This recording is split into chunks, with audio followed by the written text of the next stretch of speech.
Baik, bismillahirrahmanirrahim. Assalamualaikum warahmatullahi wabarakatuh. Selamat pagi dan salam sejahtera untuk kita semuanya. Mudah-mudahan dalam keadaan sehat semuanya. Dan kali ini kita akan membahas satu materi baru setelah kita membahas sebelumnya tentang manajemen secara singkat. Kemudian pada bab 2 kita membahas tentang organisasi, dan kali ini kita akan lanjut pada bab 3. Dan bab 3 ini kita akan membahas tentang manajer. Sebelumnya kita sudah membahas bahwa eh, organisasi itu sangat memerlukan manajemen. Oke. Dan tentunya orang yang sangat penting, orang yang terpenting dalam melaksanakan manajemen itu tentunya adalah seorang manajer, ya, melaksanakan fungsi-fungsi manajemen dalam sebuah organisasi, baik perencanaan, baik pengorganisasian, pengarahan dan pengawasan atau pengendalian, itu adalah seorang manajer. Dan kita juga telah membahas bahwa organisasi itu tidak sekedar sebuah perusahaan tentunya.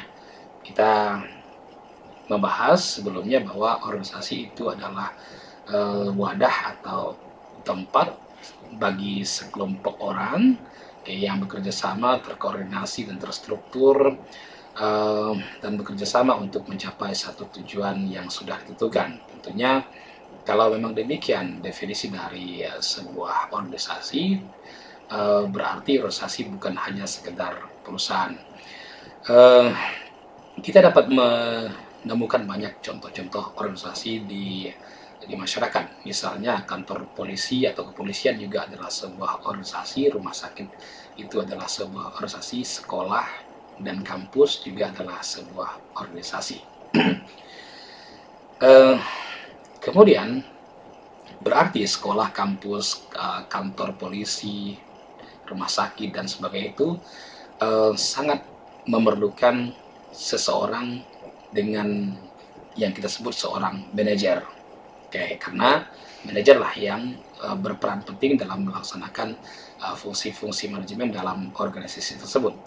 Namun kalau kita lihat pada kenyataannya bahwa misalnya kampus atau sekolah, kalau kita datang ke sekolah atau ke kampus, kita tidak menemukan seseorang dengan jabatan atau dengan nama manajer di dalam jabatannya. Yang kita temukan mungkin hanya kepala sekolah atau wakil kepala sekolah bagian kurikulum, tapi kita tidak menemukan manajer kurikulum, tidak menemukan manajer kesiswaan dan sebagainya. Begitu juga dengan di kampus, kita tidak menemukan seseorang dengan titel manajer. Misalnya di Politeknik ada direktur, ada pembantu direktur atau wakil direktur, dan kita tidak menemukan kata manajer. Apakah di kampus atau di sekolah sebagai contoh tadi itu tidak ada manajer? Tentunya jawabannya pasti iya ada. Oke, karena manajer adalah satu kata umum untuk seseorang yang mengkoordinasi, mengawasi pekerjaan staf atau karyawan dalam melaksanakan atau pelaksanaan fungsi-fungsi atau proses-proses manajemen seperti perencanaan, pengorganisasian, pengarahan dan pengawasan tentunya dalam melaksanakan pekerjaan atau penyelesaian tugas untuk mencapai satu tujuan yang sudah tentukan. Jadi walaupun namanya di sekolah itu adalah kepala sekolah atau wakil kepala sekolah, mereka sebenarnya adalah manajer. Atau di kampus kita menemukan nama direktur atau rektor, wakil rektor atau wakil direktur, sebenarnya mereka adalah manajer. Jadi itulah sebenarnya walaupun tidak menggunakan dengan nama manajer, tapi sebenarnya orang yang memimpin di sebuah perusahaan, di sebuah organisasi itu dapat kita katakan sebagai seorang manajer. Oke. Ya, sekarang kita bisa melihat pada era-era ini, tentunya saya katakan tadi bahwa orang yang terpenting dalam melaksanakan atau menjalankan fungsi-fungsi manajemen itu adalah manajer, baik perencanaan, pengorganisasian, pengarahan dan pengawasan adalah seorang manajer. Dan pada era sekarang ini, dewasa ini, sebuah organisasi tentunya sangat memerlukan manajer yang tentunya memiliki skill dan terampil. Apalagi di saat ini kita sering mendengar perubahan di sosial ekonomi, seperti misalnya uh, revolusi industri 4.0, kemudian kita juga masih sedang mengalami pandemi COVID-19, di masa perekonomian yang tidak begitu baik, sangat sulit dan sebagainya. uh, Teknologi yang berubah begitu cepat, kemudian globalisasi. Jadi manajer itu memainkan peranan penting dalam menghadapi masalah-masalah tersebut, dalam mengidentifikasi isu-isu tersebut, serta berusaha bagaimana menghadapi tantangan-tantangan yang harus dihadapi di masa ini. Nah, itulah kenapa manajer itu sangat penting bagi sebuah organisasi, baik organisasi kecil, apalagi sebuah organisasi besar, termasuk dalamnya adalah perusahaan besar. Karena memang manajer itu sangat penting untuk menyelesaikan program-program kerja organisasi, yang dimana dalam melaksanakan atau menyelesaikan program-program tersebut, mereka dihadapkan dengan isu-isu seperti tadi, isu globalisasi, isu perubahan teknologi, COVID-19 dan sebagainya. Itu kita sangat memerlukan seorang manajer dalam sebuah organisasi. Tapi sebenarnya apa itu manajer? Oke. Seperti saya singgung tadi, bahwa manajer itu adalah sebenarnya dia juga seorang anggota dalam organisasi itu. Oke, walaupun dia manajer, tapi tetap dia adalah anggota dalam organisasi itu atau perusahaan itu. Jadi dia adalah seseorang yang memberitahu orang lain, itu dalam hal ini adalah karyawan, apa yang harus dilakukan dan bagaimana cara melakukannya, apa yang harus diselesaikan dan bagaimana cara menyelesaikannya. Jadi seorang manajer itu adalah seorang yang mengkoordinasi, mengawasi pekerjaan karyawan, sehingga tujuan organisasi yang sudah ditetapkan sebelumnya itu dapat terpenuhi. Tentunya pekerjaan seorang manajer bukan hanya untuk pribadi dia atau prestasi pribadi dia, tapi tugas seorang manajer itu adalah bagaimana membantu karyawan lain dalam melaksanakan atau menyelesaikan pekerjaan sehingga pekerjaan itu dapat terselesaikan dengan efektif dan efisien, tentunya seperti yang sudah kita bahas sebelumnya.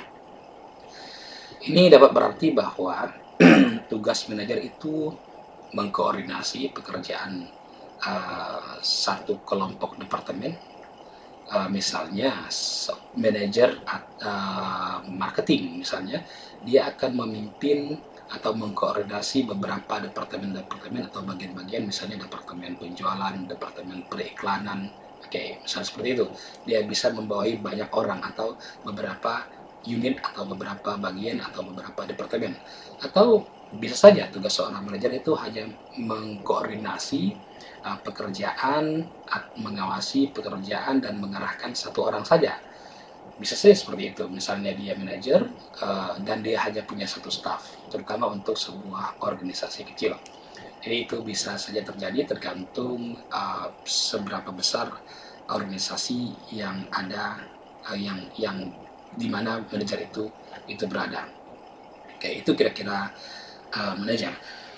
Tentunya tugas seorang manajer itu tidak sekedar hanya mengkoordinasi, mengawasi, dalam artian tidak hanya pekerjaan manajerial begitu. Tapi seorang manajer itu bisa juga melaksanakan tugas-tugas non-manajerial, misalnya pekerjaan administrasi lainnya. Boleh-boleh saja atau mungkin saja seorang misalnya manajer di asuransi, misalnya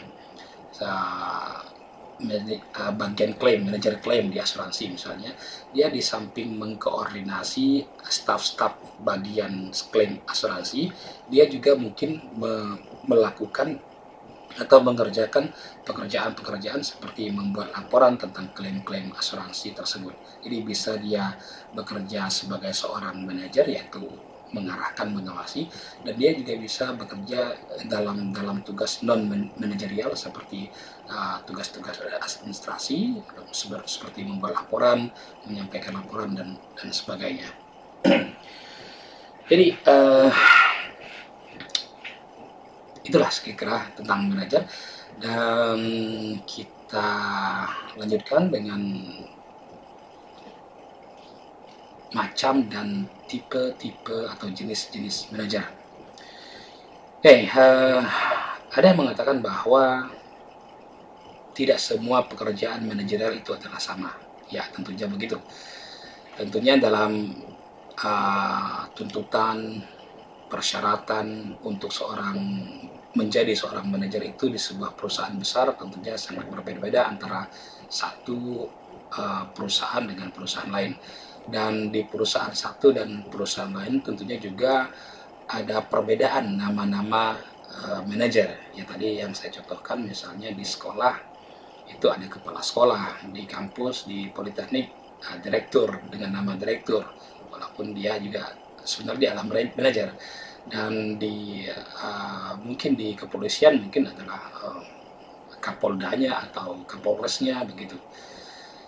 Kita misalnya bisa juga mengambil contoh di perusahaan misalnya Sony. Di Sony itu ada namanya CEO. Kalau di tempat lain mungkin dengan nama lain lagi. Jadi dalam organisasi yang terstruktur biasanya manajer itu diklasifikasikan menjadi 4 jenis. Yang pertama itu adalah manajer tingkat atas atau manajer puncak atau biasa disebut dengan top manager, itu yang pertama. Yang kedua di bawahnya, level bawah itu biasa disebut dengan manajer level menengah atau middle manager. Kemudian di bawahnya lagi ada namanya first line manager atau manajer lini pertama. Dan ada lagi satu tambahan, biasanya ada hanya 3 ini, tapi ada pendapat lain menambahkan satu lagi yang namanya dengan team leader. Team leader. Kita lihat pertama manajer puncak atau top manager. Jadi top manager ini tentunya memegang posisi yang sangat penting. Kalau dalam perusahaan itu bisa dibilang atau disebut dengan CEO gitu, Chief Executive Officer, atau ada yang juga menyebut dengan COO, yaitu Chief Operating Officer. Ada juga di perusahaan lain dengan memberikan nama CFO, misalnya untuk direktur keuangan dengan nama Chief Financial Officer.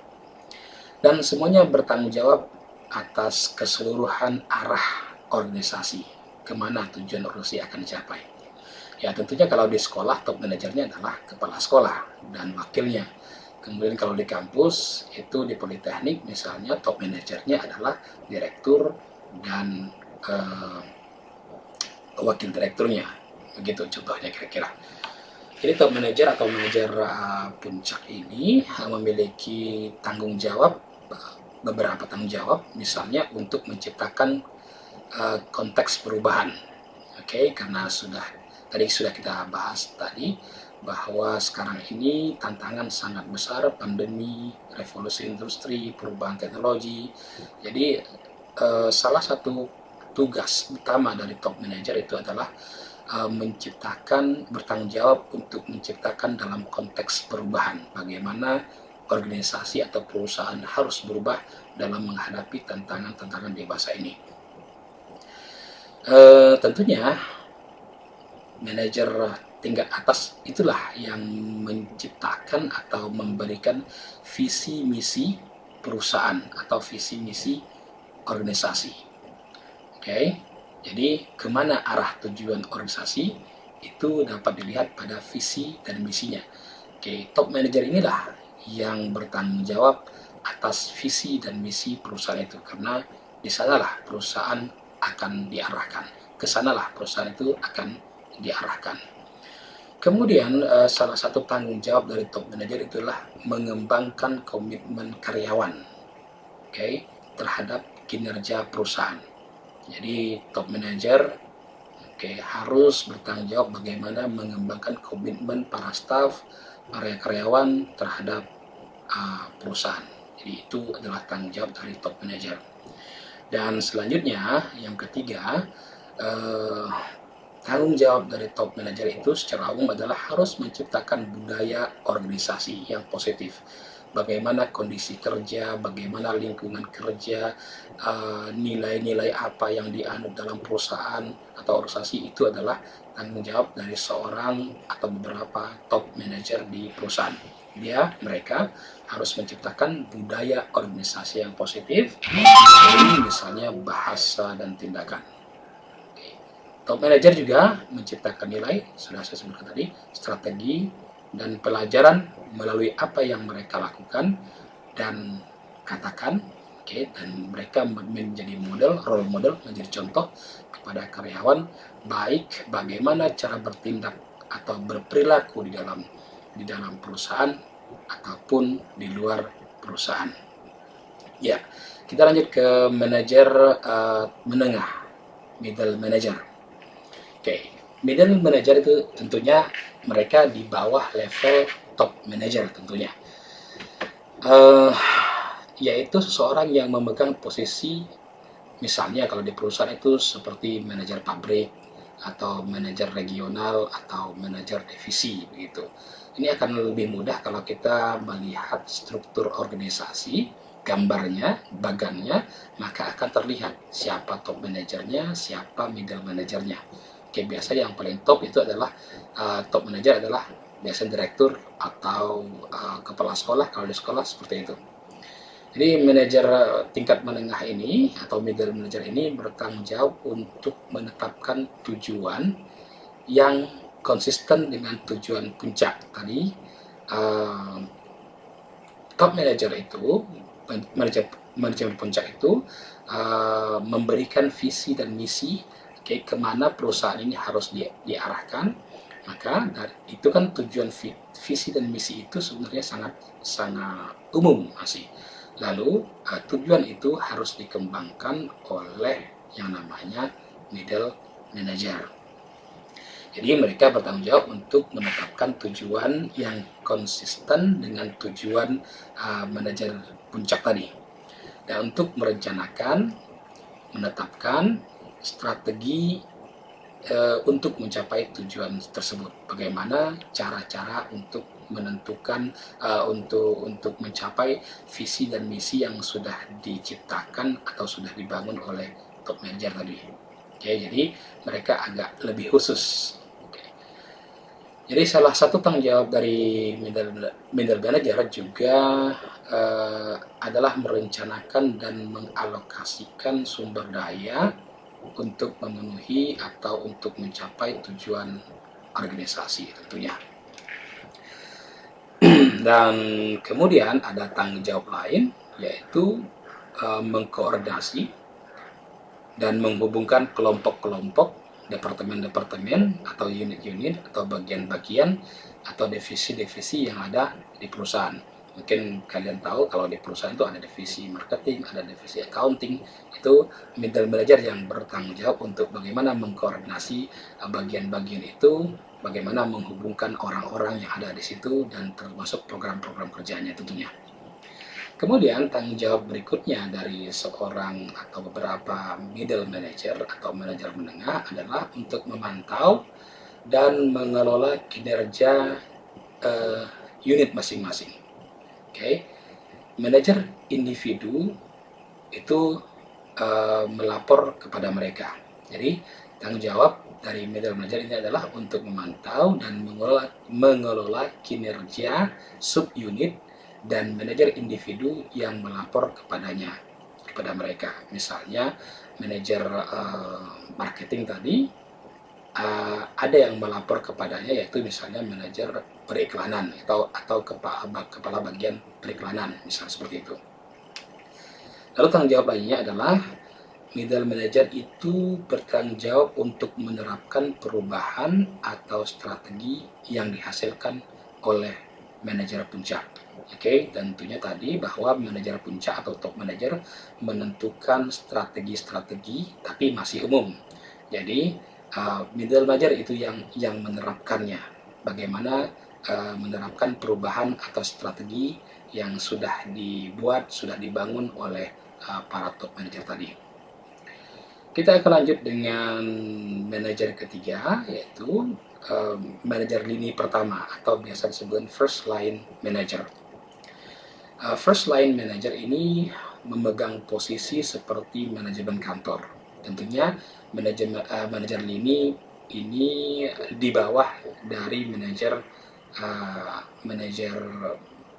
menengah atau middle manager.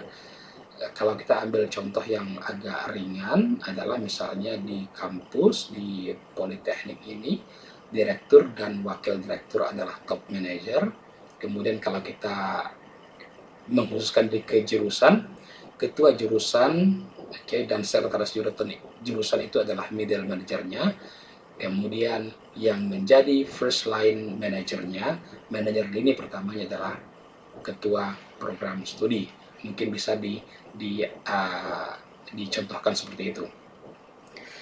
Jadi first line manager memegang posisi seperti ya tadi manajer kantor. Kalau di kampus kita misalnya ketua program studi, kemudian bisa juga dia manajer sebuah unit begitu. Jadi tentunya seperti manajer puncak atau top manager dan manajer menengah atau middle manager, manajer lini pertama ini juga tentunya memiliki tanggung jawab. Yang pertama tentunya dia adalah mengelola karyawan tingkat awal. Maksudnya karyawan tingkat awal itu karyawan yang level paling atau karyawan yang tidak memiliki jabatan apapun, staf biasa begitu. Jadi sekali lagi tanggung jawab utama dari manajer lini pertama ini adalah mengelola kinerja karyawan tingkat awal yang bertanggung jawab langsung untuk memproduksi barang, misalnya kalau di sebuah perusahaan produksi atau manufaktur dan misalnya menjual jasa untuk sebuah perusahaan jasa. So dengan demikian manajer lini pertama ini bisa mengcover misalnya pemantauan langsung, pemantauan langsung, pengajaran, mengajari staf. Kemudian dia juga langsung bisa menghargai kinerja karyawan karena mereka yang paling tahu dengan kinerja karyawan yang non manajerial tadi, karyawan biasa tadi. Kemudian juga manajer lini pertama ini juga bertanggung jawab untuk mendidik karyawan. Terutama biasanya adalah karyawan baru atau walaupun karyawan lama tapi dengan tugas-tugas baru. Lalu juga bertanggung jawab misalnya untuk merencanakan sesuatu yang lebih detail atau misalnya membuat jadwal yang terperinci dan rencana kerja yang sangat rinci berdasarkan rencana-rencana yang sudah dikembangkan oleh middle manager tadi. Berdasarkan rencana yang sudah dikembangkan oleh manajer menengah tadi. Yang keempat, dan ini saya kira adalah sebuah tambahan karena biasanya jenis manajer itu hanya 3, top manager, middle manager, dan first line manager. Dan dalam hal ini dapat ditambahkan karena perkembangan zaman ada namanya lagi team leaders. Team leaders ini adalah manajer yang bertanggung jawab untuk memfasilitasi kegiatan tim dalam menuju pencapaian tujuan. Mungkin bisa dicontohkan tim leader ini misalnya kepanitiaan, itu bisa, atau task force, tim task force. Jadi tim leader ini merupakan satu hal yang baru tentunya karena yang sebenarnya yang selama ini yang dibicarakan adalah 3 level tadi, top, middle, dan first line manager. Dan perkembangan zaman menuntut bahwa adanya team leader gitu. Jadi relatif baru dalam dunia manajemen di mana team leader sebenarnya tidak memiliki supervisor yang formal ya, seperti tadi kepanitiaan itu atau teamwork, tim kerja. So dalam hierarki manajemennya itu first line manager bertanggung jawab atas kinerja karyawan non manajerial atau manajer bawah. Manajer lini pertama itu langsung bertanggung jawab atas kinerja staf biasa tentunya, dan memiliki wewenang untuk merekrut dan memecat pekerja. Itu kalau first line manager atau manajer lini pertama. Kemudian bisa juga memecat pekerja atau karyawan, membuat penugasan baru, dan mengontrol sumber daya organisasi yang ada. Oke. Jadi dalam struktur tim leader sebenarnya melakukan hampir semua fungsi yang dilakukan oleh manajer lini pertama tadi. Jadi tim leader itu memiliki serangkaian tanggung jawab yang berbeda dari first line manager secara umum. Okay. Jadi tim leader ini bertanggung jawab untuk memfasilitasi kegiatan tim. Jadi contoh saya mungkin kurang lebih seperti sebuah kepanitiaan dalam sebuah organisasi atau sebuah tim kerja dalam sebuah perusahaan begitu. Jadi tim leader itu bertanggung jawab untuk memfasilitasi kegiatan tim menuju pencapaian tujuan-tujuan yang sudah ditentukan tentunya. Ini bukan berarti tim leader itu bertanggung jawab atas kinerja tim, tidak, karena dia biasanya hanya sementara tim ini. Tapi tim itu sendiri yang bertanggung jawab atas kinerja mereka masing-masing, atas kelompoknya masing-masing. Jadi tim leader itu membantu anggota, membantu tim kerja untuk merencanakan, untuk menjadwalkan, dan bagaimana cara memecahkan masalah, dan bagaimana cara bekerja yang efektif satu sama lain. Oke, saya kira itu dulu materi kita kali ini. Dan kita akan lanjutkan dengan materi berikutnya. Saya kira cukup. Thank you very much. Assalamualaikum warahmatullahi wabarakatuh. Selamat pagi dan salam sejahtera untuk kita semua.